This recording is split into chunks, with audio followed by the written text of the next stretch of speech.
18-year-old prospect AJ Dybantsa is ridiculous talent.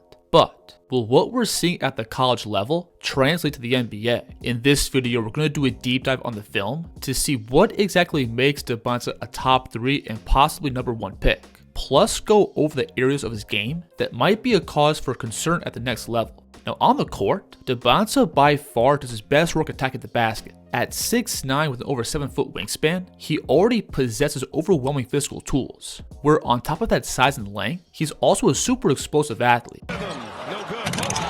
That size, length, and lift already gives him the foundation to be a really good NBA slasher. But on top of that, he also has the ball and body control to attack with a head of steam, where he can change direction or attack through contact with momentum. So if he's playing with the ball in the open court, the defense has to give something up. It's either going to be a highlight reel dunk or a foul while running the risk of giving up an and one. And for AJ, all those athletic tools carry over to his driving game in the half court, where if the defense gives him any kind of space in front of the rim, he's going to be using that as a runway to charge up. And while playing off the bounce, AJ's also very good at reading the floor and finding the soft spots. As the screen gets set, notice how this defender's hips are opened up. Plus there's a gap right below the slot. So AJ is just going to split his stance and be at the rim in 2 dribbles. And once he beats the first line of defense, he also has a variety of ways to wiggle through traffic. One thing he likes to do is play off 2 feet and flow past the backline defense. The body control here is nuts, where he takes one dribble past his closeout to then again gather on 2 feet, and he just teleports up and around this rotating defender.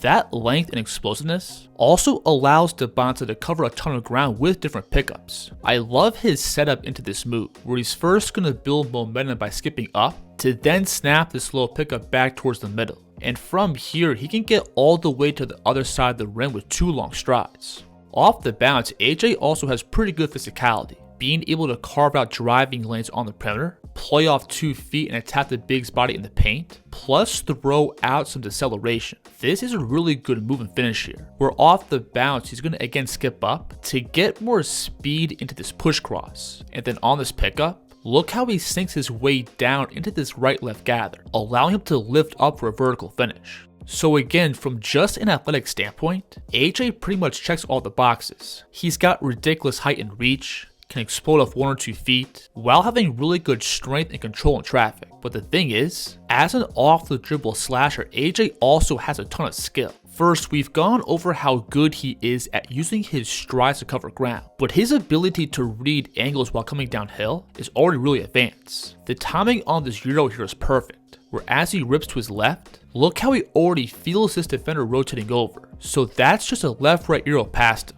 Similar read here, but he's going to mix up the footwork, where he's now going to take an extra dribble to then flow into a right-left Euro. And what's been both impressive and scary is how AJ is using those elite physical tools to set up different angles. On this rip here, look how he's going to veer back into contact, creating this window to step through this help defender and back towards the middle. This is a big time move here, where he's first going to go between and drop those shoulders, selling the blow by to his right.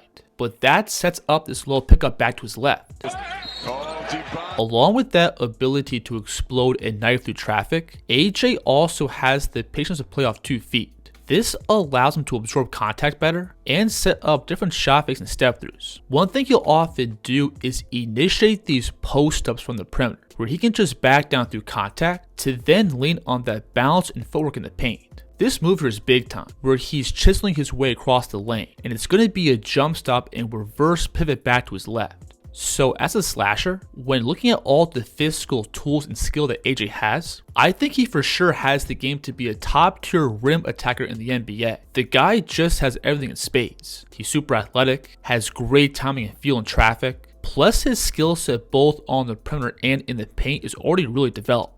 Now, if I had to nitpick something about AJ's slashing game, I would like to see him absorb contact better in spots. Because he is kind of a taller and lengthier ball handler, sometimes shorter and more physical defenders can't get underneath him and push him off his spot, which then leads to awkward pushed out finishes, or him just outright picking up his dribble too early. But outside of that, I think AJ's off the dribble attacking game is bulletproof. But what should be getting NBA fans excited is that AJ's scoring also extends outside the paint, where so far this year he's shooting exactly 50% in the mid-range. And what's really scary about this part of his game is that he already has an established process for getting these looks off. First, he has a high release point on his jumper, while getting good elevation off the floor. That lift combined with his already elite size naturally gives him windows to stop and rise up. AJ also has really good mechanics when pulling up, going both right and left. His feet are always underneath him, and he gets great flow on his pickup into his shot. This right here is a 2-dribble pull-up across the paint, and even though he fades out slightly, the rhythm and flow here is perfect. And even though he's still 18, he already has a really good feel of how much space he needs to rise up. Everything about this move and shot here is elite, where while he's facing up, he's going to load up off that right foot and just get to an aggressive 1-dribble pull-up. Pretty much same move here going the opposite way, where he's going to again face up, and that's a hard 1-dribble pull-up to his right.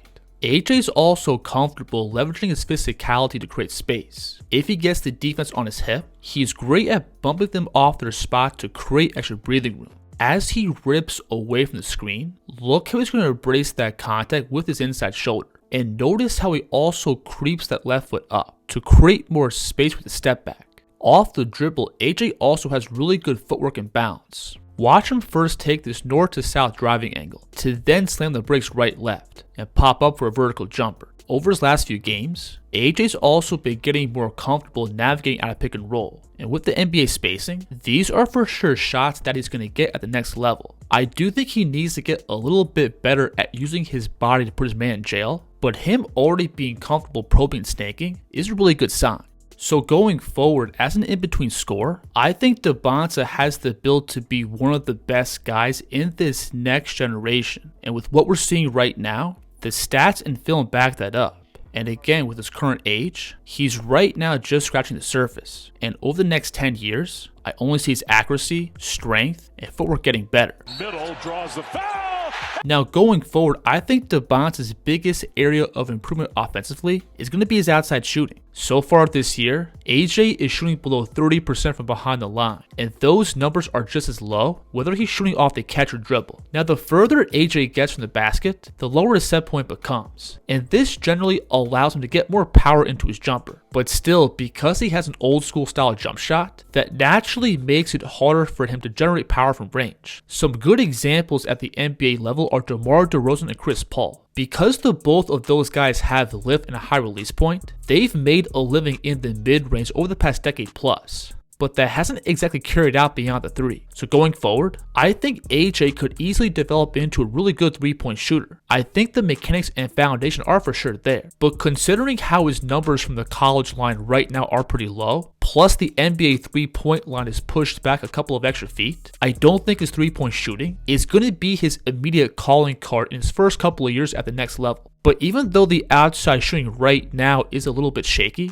AJ still commands plenty of respect as a scorer. So naturally, the next thing we should look at is passing. And as a prospect, I think this is easily the most underrated part of his game. First and foremost, AJ is very unselfish. If he gets two on the ball, he's willing to make the right play from every spot on the floor. And what I especially love is that he's willing to make the simple and early read. On the weak side here, his teammates have a 3-on-2 advantage, so he just swings it across, which leads to an open corner 3. In pick and roll, AJ's reads are also getting pretty advanced. First, he's already developed really good timing for hitting the roller with above the rim lobs, and he can actually hit these dimes from multiple levels. He can toss them from beyond the 3, or play downhill and find them in the paint. This right here is a left-hand scoop pass off a live dribble.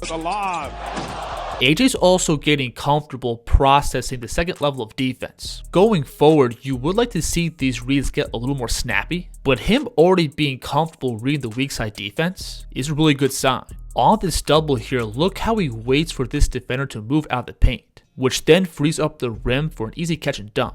We'll see the inverse read here, where the weak side now shifts down, so that's just a spray out to the wing. And then like we saw with AJ's lob passes, he's also comfortable snapping one-hand dimes off a live dribble. And again, reads and deliveries like these are super advanced, where he feels the weak side shifting down, so he snaps an offhand past the opposite corner. There's multiple starting point guards in the NBA who don't have the mechanics or feel to make these kind of reads, but Dybantsa already having this at age 18 is very scary. Now obviously with his playmaking, there is still some room for improvement. There's times where he's a few steps late on passes, or just misreads the floor. The help side on this play is early to meet the roller, so he stuffs up this lob pass. However, on this play, I think AJ makes the right read, where he leads the screener to the rim with his wraparound bounce pass, but for some reason the roller stops. So as an overall passer, I think AJ is in a really good spot. He's already developed a good feel for the entire court, plus he has a pretty good delivery system. That feel combined with him being an elite rim and mid-range scorer, I think makes him one of the best scorers and creators in this draft class. Now let's move on and look at AJ's defense. And there's no doubt that he has the build to be a really versatile and impactful wing defender. On the perimeter, he can switch out and use that length to disrupt the ball, where it's really tough to find passing angles around him. Then off the ball, he's got the mobility to scramble around and wreak havoc. In gap, he can both sink down and stop the ball, to then rotate back out to shooters.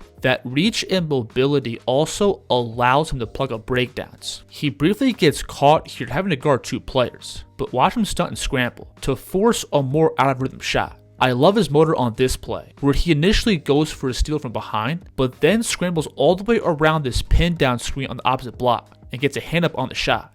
AJ's height and reach also brings additional value around the basket, where he can protect the rim from the weak side or rotate down and blow up plays at the basket. Plus that length adds to his defense on the ball, where even if he gets beat off the bounce, that size around the rim can still force misses. So again, with just his talent alone, I think AJ is going to be a very good defender. The guy has the build to guard 1 through 4, plus he has a really good feel and motor both on and off the ball. But he's still going to go through some growing pains in his first few NBA seasons. First, I think his screen navigation has a lot of room for improvement. There's many times where he gets hung up on the pick, or outright avoids contact. He especially has issues defending these ghost screens, where he often freezes up and gives the ball a clear downhill angle. Knowing how to communicate and stay attached on these actions is going to be a must at the next level, because NBA teams spam plays like these over and over again. There's also many times where AJ's focus can't be inconsistent. In gap, he'll often fall asleep and not be in position, which either leads to clear runways to the basket, or him sweeping for steals while being out of position. And whether he's defending on or off the ball, his effort can be a little bit inconsistent. He'll often give up blow-bys on the perimeter, throw himself out of position in the paint, or completely botch rotations. He's first going to switch the screen, but look how he then loses track of his man. So from a bird's eye view, I think AJ has plenty of talent defensively, but at the next level, he's going to have to tighten up some screws. I would like to see him be more physical and aggressive when defending the ball in pick and roll, plus have more effort and awareness off the ball. But I do think with the right coaching and teammates, AJ could be a top tier wing defender going forward. So when looking at everything he brings on both sides of the ball, I think AJ has the potential to be a superstar. The guy's already an elite off the dribble slasher, he's got a ton of accuracy and depth in the mid-range, plus he has an elite feel as a passer. All that combined with him having the right tools defensively pretty much gives him the build and tools to be a superstar.